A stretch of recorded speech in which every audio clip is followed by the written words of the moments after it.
So this is back in 1984. I was the intern who was covering a Friday night. Chris at that time was the senior surgical registrar, so he had finished all his training, was just waiting to go off overseas. When you're the intern, you are the lowest of the low, and people don't really pay you much attention. And so one of the first things I noticed about Chris is that he actually was paying attention to me. He was enthusiastic, interested, excited, all of that because he wanted to teach me and show me things. And that actually is one of my abiding memories of Chris.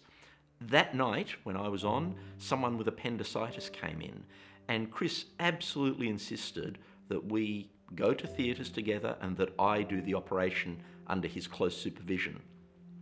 So I learnt a few things that night. Firstly, I learnt that Chris is the consummate educator. He's enthusiastic, he's just so keen to pass on his knowledge. I also learnt that Chris really was so persuasive, a very difficult person to say no to. And the third thing I learnt was that it's a good thing that I didn't become a surgeon. Chris really had a very big influence on my life because as we were working on the concept of a comprehensive cancer centre, he really taught me to dream big and not to settle for second best.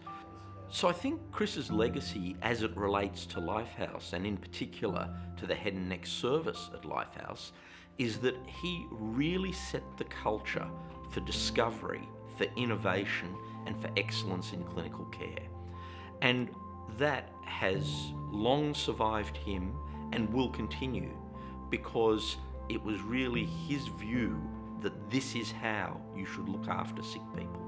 I think Lifehouse is really important in cancer management because it is a place where we have been able to bring together the expertise you need to treat less common or complex cancers and produce the very best possible outcomes. At the same time, we have tied that clinical excellence onto research, and so our research becomes part of our care. And those things, I think, what really sets Lifehouse apart.